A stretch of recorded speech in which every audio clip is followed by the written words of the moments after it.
So I titled this video, Bring On All Challengers, pertaining to Shedeur Sanders, of course. And the narrative is going to start building up.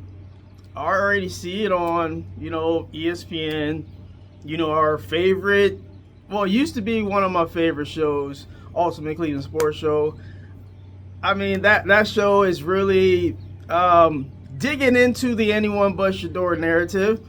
I made a video about that, anyone but Shador. So I'm going to expound on that with Bring On All Challengers. Because, I mean, people are talking about Jimmy Garoppolo as an option for Cleveland to bring in to be the quarterback. I mean, Jimmy Garoppolo, are we really digging at the bottom of the barrel here? Jimmy Garoppolo was a fine quarterback like 5 seasons ago for the Niners. Not now. Like these pundits, these people, they want you to believe that somehow if Shedeur Sanders gets the opportunity to actually function under a system that's curtailed to him and function under a system with a coach who somewhat likes him.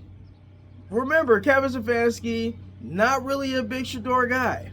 Okay, he had Shedeur penciled in as QB4, throwing the trash cans. And what I mean by bring on all challengers, Shedeur, from when he was a high school prospect, Todd Monken liked him at Georgia. He didn't end up going there. He got offers at FAU, Florida Atlantic. He got a lot of offers. He was a 4-star recruit coming out of high school. So let's not act like Shedeur wasn't a talent coming out of high school and a talent after college. Let's get this narrative out the way that Shedeur, is some Nepo baby cosplaying as a quarterback because his dad is Coach Prime. No, Shedeur is a real prospect at quarterback. And he's proven every time that people have doubted him, he stepped up to the plate and he's taken on all challengers from FCS level at Jackson State. They were like, oh, he's going to Jackson State. They're trying to cast a bad shadow that he went to Jackson State instead of highlighting that he went to a HBCU, historically black college university, and he was balling there. Okay, I understand that's at the FCS level, but people are acting as if Shedeur wasn't talented enough to go to an FBS program. He chose to go to Jackson State because that's where his dad got a head coaching position. He wanted to follow his dad.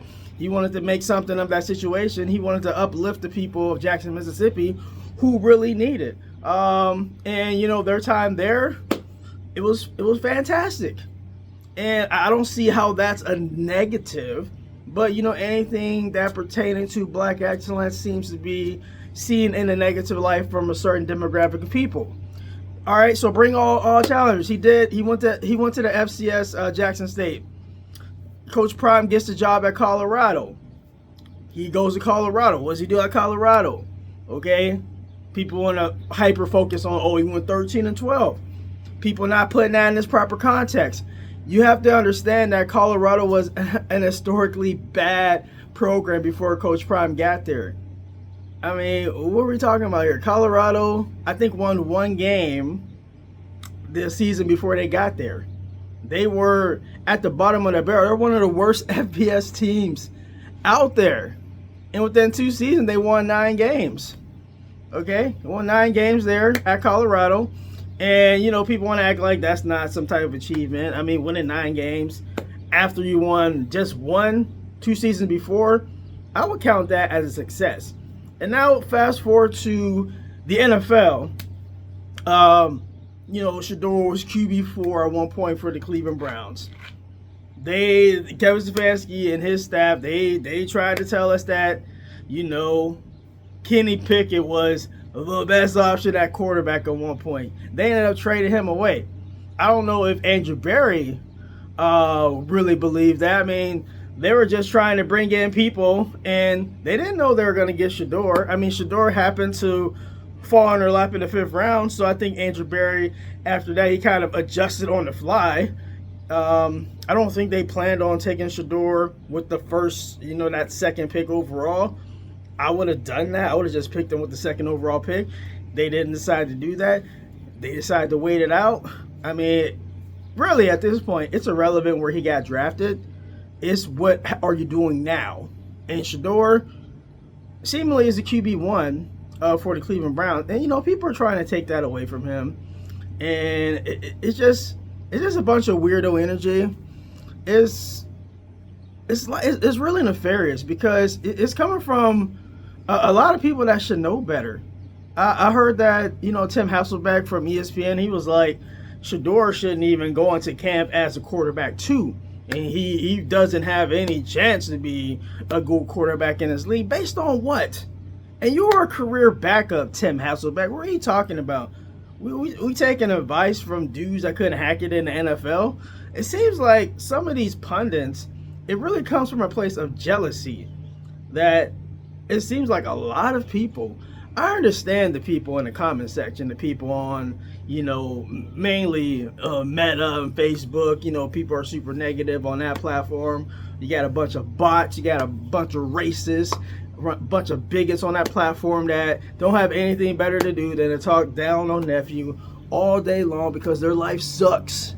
And they ain't making no real money, and they ain't making no real moves, and they just mad at themselves, mad at life. So they got to get online, and they got to talk mess about nephew. It just is what it is. If they was blessed, you wouldn't even be having that type of energy towards Shedeur Sanders. But they not blessed, so they're not blessed. They're highly favored, so they got to get on. Get on Facebook. They got to be all negative about Shedeur because they can't handle. They can't handle the black excellence. They can't. But bringing on all challengers. People act as if Shedeur Sanders ain't about that action. Doesn't mind the smoke. Okay, at every step that Shedeur has been a quarterback, he's been questioned, and he has come through every time. So now, I don't know why it would be any different that, Shedeur, people are trying to say, oh, we're going to bring in this quarterback. We're going to bring in that quarterback. Look, man, whatever quarterback you want to bring in, I don't care. Whatever quarterback you want to bring in. You want to bring in Malik Willis, I don't know how that's going to work financially, but if you want to bring in Malik Willis to compete with Shedeur, and that's the ultimate word, compete.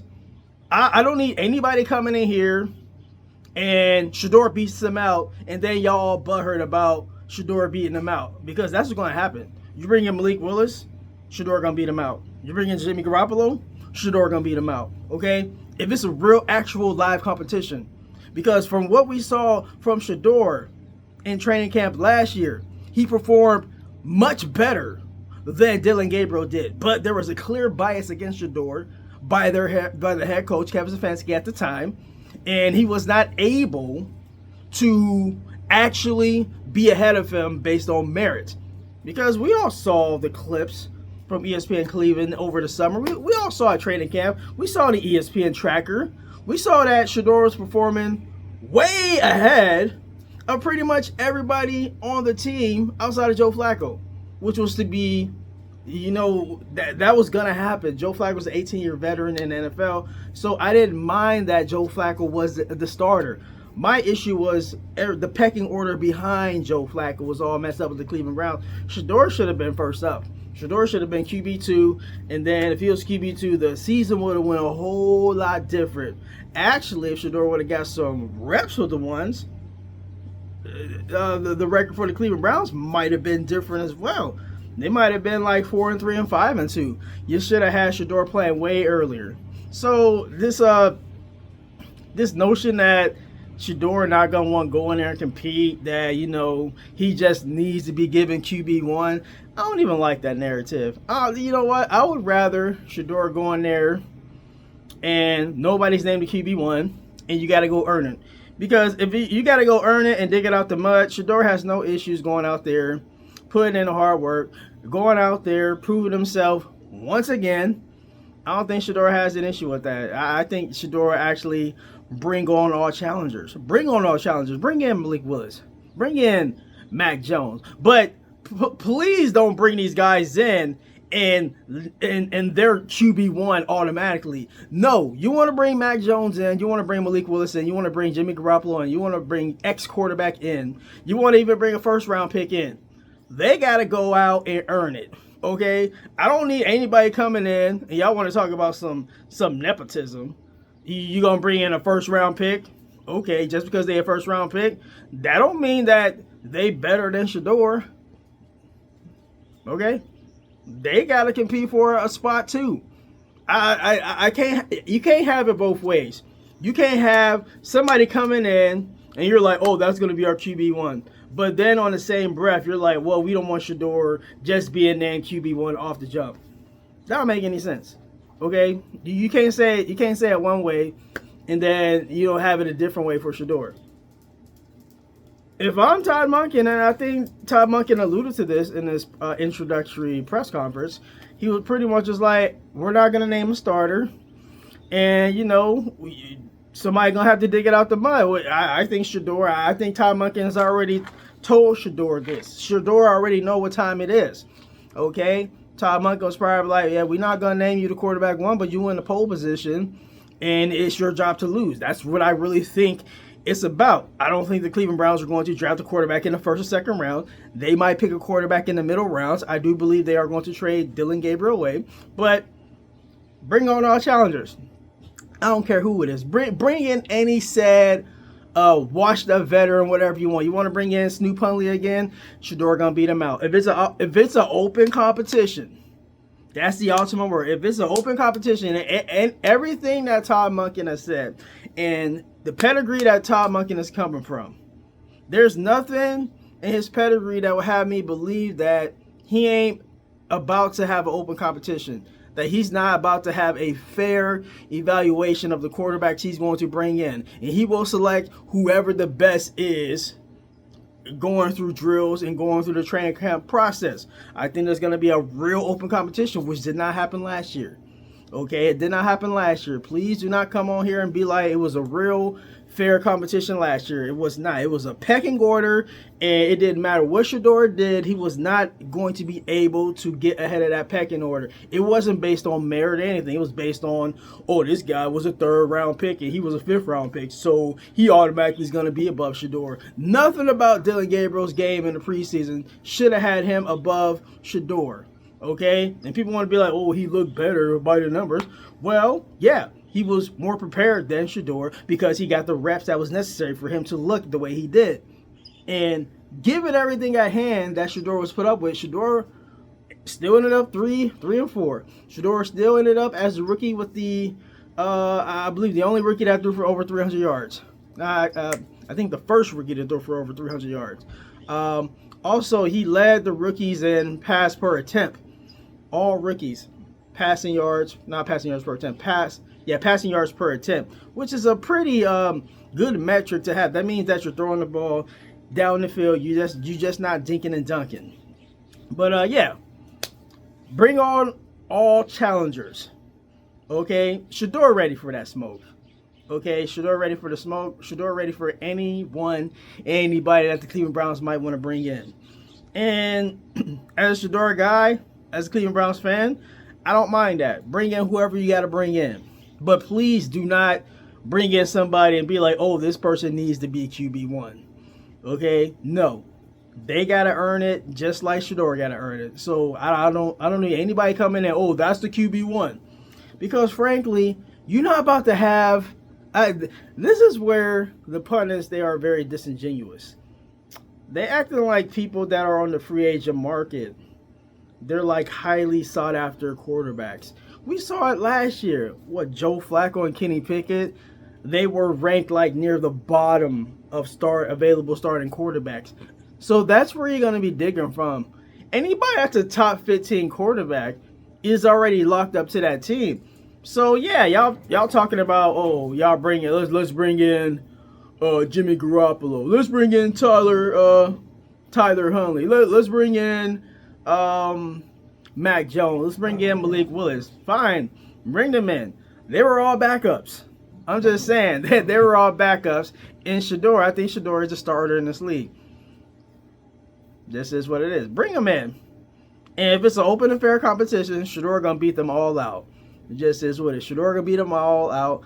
Bring on all challengers. That's what I'm about in 2026. Bring on all challengers. Because Shedeur nephew, he gonna show out. He gonna show everybody, when given a fair opportunity, that he is him. That he is capable of being a franchise quarterback.